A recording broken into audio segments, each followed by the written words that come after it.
Welcome to BPSC maker. आज है 31 जनवरी 2021 और 31 जनवरी 2021 से बिहार करंट अफेयर्स के जितने प्रश्न बनेंगे वो सभी मैं आपको इस वीडियो में बताऊंगा और सभी प्रश्न से रिलेटेड जितने भी महत्वपूर्ण फैक्ट होंगे उसे भी यहाँ पे डिस्कस करूंगा। तो ये वीडियो आपके लिए बीपीएससी सहित Bihar SSC, Bihar SI, ESI, CDPO अन्य सभी परीक्षाओं के लिए दृष्टिकोण से आपके लिए काफ़ी उपयोगी है। इस वीडियो को ध्यानपूर्वक देखिए। इस श्रृंखला के जितने वीडियो आते हैं मैं बार बार कहता हूँ, इस श्रृंखला के सभी वीडियो को आप देखने का आदत बनाइए। चैनल को सब्सक्राइब कीजिए, बेल आइकन को प्रेस करके वहाँ पे ऑल सेलेक्ट कर लीजिए ताकि जो भी वीडियो आएगा उसका सूचना सबसे पहले आप तक पहुँचेगा। और ये पिछले वीडियो मैंने आपसे पूछा था कि अभी हाल ही में ये प्रश्न था कि हाल ही में बिहार सरकार ने निम्नलिखित में से किस जिले में बुद्ध सम्यक दर्शन संग्रहालय का निर्माण की घोषणा की है। इस प्रश्न का राइट आंसर था वैशाली। सभी लोगों ने इस प्रश्न का राइट आंसर किया है। चलिए पहले प्रश्न पे आते हैं और प्रश्न पे जाने से पहले आपको बता दूं कि अगर आप इस वीडियो का पीडीएफ फाइल चाहते हैं तो हमारे टेलीग्राम ग्रुप को ज्वाइन करें। टेलीग्राम ग्रुप का लिंक आपको इस वीडियो के डिस्क्रिप्शन में मिलेगा। आप वहाँ पर जाकर सभी करंट अफेयर्स के पीडीएफ को आसानी से वहाँ पे पढ़ सकते हैं और अपनी तैयारी को बेहतर बना सकते हैं। ठीक है, तो इस बात का ध्यान रखिए, ज्वाइन जरूर कीजिएगा टेलीग्राम चैनल को। तो पहला प्रश्न है हमारा, हाल ही में गोगाबिल पक्षी बिहार को पर्यटन केंद्र के रूप में विकसित करने का निर्णय लिया गया है। यह बिहार के किस जिले में स्थित है? गोगाबिल पक्षी बिहार आप सभी को पता है ये बिहार के कटिहार जिले में है। तो राइट आंसर होगा इस प्रश्न का ऑप्शन नंबर बी। आपको बता दूं कि उप मुख्यमंत्री तारकिशोर प्रसाद ने इसकी सूचना देते हुए कहा है कि गोगाबिल पक्षी बिहार को जल्द ही पर्यटन केंद्र के रूप में विकसित किया जाएगा और इसके लिए वन एवं पर्यावरण विभाग के साथ बिहार सरकार पूरी तरह से गंभीर है और जल्द ही इसका कार्य भी शुरू किया जाएगा। तो ऑप्शन नंबर बी यहाँ पे इस प्रश्न का राइट आंसर होगा। गोगाबिल पक्षी बिहार कटिहार जिले से संबंधित है। तो ऑप्शन नंबर बी यहाँ पे इसका राइट आंसर है। चलिए उसके बाद हम पढ़ते हैं नेक्स्ट प्रश्न पे। प्रश्न हाल ही में किए गए घोषणा के अनुसार बिहार के माध्यमिक एवं उच्च विद्यालयों में किस योजना के तहत विद्यार्थी नए सत्र से टैब से भी पढ़ाई कर पाएंगे, यानी कि टैबलेट से भी पढ़ाई किया जाएगा नए सत्र से। तो देखिए यहाँ पर ये प्रश्न जो है जो ये काफी महत्वपूर्ण प्रश्न है। इस प्रश्न का जो राइट आंसर होगा ये होगा ऑप्शन नंबर बी, उन्नयन बिहार कार्यक्रम। देखिए इसके तहत बिहार के माध्यमिक एवं उच्च माध्यमिक विद्यालय में उन्नयन बिहार कार्यक्रम के तहत स्मार्ट टीवी से पढ़ाई पहले ही शुरू किया जा चुका है, लेकिन अब नए सत्र से टैब के माध्यम से भी पढ़ाई विद्यार्थी कर पाएंगे। और अभी हाल ही में बिहार के 50 माध्यमिक एवं उच्च विद्यालय में यह लागू किया जाएगा और इसके बाद अन्य विद्यालयों में यह कार्यक्रम लागू किया जाएगा। तो ये कार्यक्रम है उन्नयन बिहार कार्यक्रम। आपको ध्यान रखना है, इस प्रश्न का राइट आंसर है ऑप्शन नंबर बी, उन्नयन बिहार योजना कार्यक्रम के तहत ये किया जा रहा है। तो ऑप्शन नंबर बी यहाँ पे इस प्रश्न का राइट आंसर है। अगला प्रश्न है, बिहार सरकार ने अब सरकारी सेवा में दिव्यांगों का आरक्षण 3% से बढ़ाकर कितना कर दिया है? तो देखिए सरकारी सेवा में दिव्यांगों का आरक्षण बढ़ा के बिहार सरकार 4% कर दिया है। तो ऑप्शन नंबर डी इस प्रश्न का राइट आंसर होगा। यह घोषणा बिहार सरकार के द्वारा किया गया और इसके अंतर्गत सरकारी सेवा में दिव्यांग का आरक्षण 3% से बढ़ाकर 4% किया गया है। दिव्यांग जनों को केंद्र की तरह विभिन्न संस्थाओं में आरक्षण की सुविधा देने के लिए राज्य सरकार अपने पुराने नियम में संशोधन किया है। तो यहाँ पे ध्यान रखिएगा, 3% से बढ़ा के 4% किया गया है। महत्वपूर्ण प्रश्न है, ऑप्शन नंबर यहाँ पे डी इस प्रश्न का राइट आंसर है। अब उसके बाद बढ़ेंगे नेक्स्ट प्रश्न पे। बिहार में कब से कक्षा 8 तक के विद्यालय खोलने का निर्णय लिया गया है? कोरोना संक्रमण काल के कारण बिहार में विद्यालय जो थे बंद थे।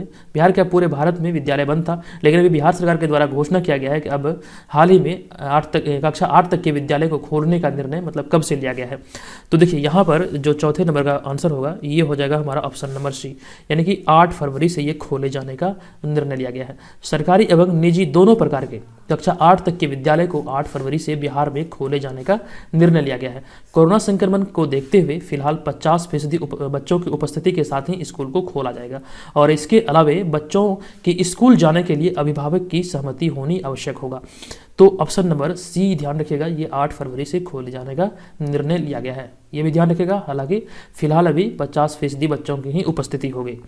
ठीक है, तो ऑप्शन नंबर सी इस प्रश्न का राइट आंसर होगा। वहां भी कंडीशन है कि अभिभावक की सहमति होनी आवश्यक है। चलिए उसके बाद हम बढ़ते हैं नेक्स्ट प्रश्न पे। 5वां नंबर प्रश्न है कि हाल ही में बिहार में किसने विधान परिषद की सदस्यता ग्रहण की है?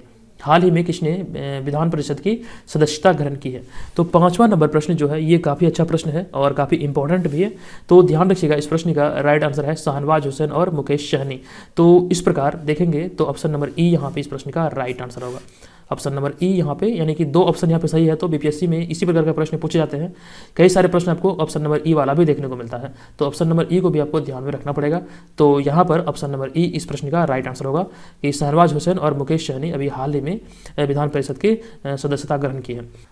तो देखिए, विधानसभा कोटे से बिहार विधान परिषद के लिए नवनिर्वाचित सदस्य शाहनवाज हुसैन और मुकेश सहनी को अभी हाल ही में विधान परिषद की सदस्यता मतलब दिया गया है। तो ऑप्शन नंबर ई यहाँ पे इस प्रश्न का राइट आंसर होगा।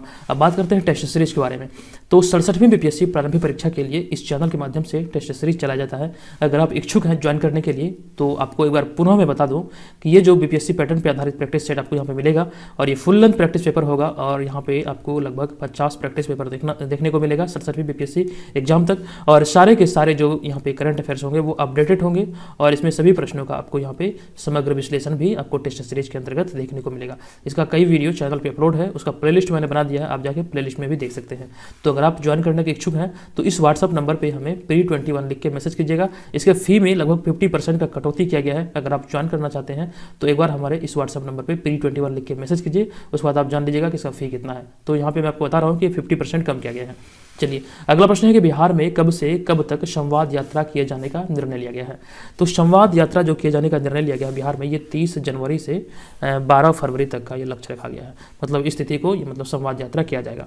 देखिए, इसके बारे में डिटेल में जानते हैं कि स्वतंत्रता सेनानी व लोकमान्य जयप्रकाश नारायण की जन्मभूमि सिताब दियारा से बिहार संवाद यात्रा 30 जनवरी से आरंभ किया जाएगा, जो कि 12 फरवरी 2021 तक चलेगा, जिसका उद्देश्य जल को संरक्षित कर हरियाली को बढ़ावा देकर आने वाली पीढ़ी की रक्षा करना है।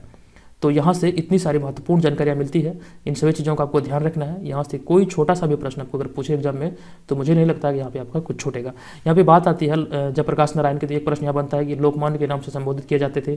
सिताब दियारा में इसका जन्म हुआ था, जन्मभूमि इसका सिताब दियारा है और ये बिहार संवाद यात्रा इस तिथि से हो रहा है 30 जनवरी से लेकर 12 फरवरी तक। और इसका उद्देश्य क्या है, तो इन सभी चीज़ों का आपको ध्यान रखना है। आगामी सभी परीक्षाओं के दृष्टिकोण से ये आपके लिए महत्वपूर्ण होंगे। चलिए, उसके बाद हम बढ़ते हैं नेक्स्ट प्रश्न पे। चंपारण सत्याग्रह के सत्याग्रही महात्मा गांधी के मृत्यु दिवस को शहीद दिवस के रूप में कब मनाया जाता है। तो देखिए, इस प्रश्न का जो राइट आंसर होगा ये हो जाएगा 30 जनवरी, यानी कि ऑप्शन नंबर बी यहाँ पे इस प्रश्न का राइट आंसर होगा। महात्मा गांधी की 30 जनवरी 1948 को नाथूराम गोडसे द्वारा गोली मारकर हत्या कर दी गई थी और इस दिन को यानी कि हर साल 30 जनवरी को शहीद दिवस यानी कि आज शहीद दिवस के रूप में मनाया जाता है और बापू को श्रद्धांजलि दी जाती है और इस मौके पर विशेष श्रद्धांजलि सभा का भी आयोजन किया जाता है। आपको ध्यान रखना है, 30 जनवरी 1948 को नाथूराम गोडसे ने महात्मा गांधी की हत्या की थी गोली मारकर और महात्मा गांधी के मुंह से जो अंतिम शब्द निकला था वो था हे राम। ये भी प्रश्न पूछा जाता है, तो ये भी आप देख लीजिएगा, याद कर लीजिएगा।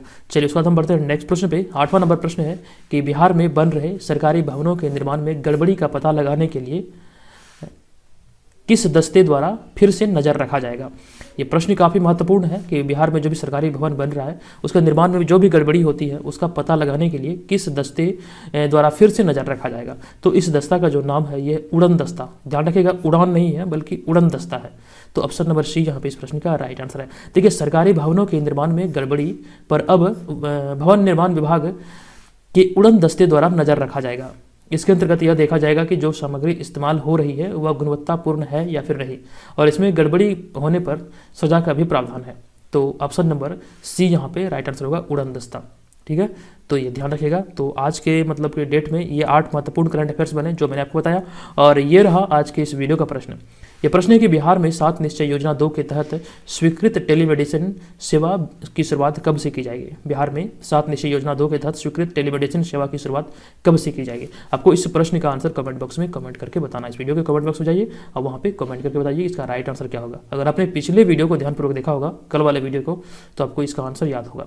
तो बताइए इसका आंसर क्या होगा। और रही बात टेस्ट सीरीज की, तो आप यहाँ पे इसे ज्वाइन कर सकते हैं, PRI21 लिख के मैसेज कीजिए। साथ ही इसका डेमो PDF भी मंगा सकते हैं यहाँ पे व्हाट्सएप पे मैसेज करके। और इस वीडियो के डिस्क्रिप्शन में भी मैंने इस टेस्ट सीरीज का डेमो PDF डाला है, तो वहाँ पे जाके इसके बारे में आप देख सकते हैं।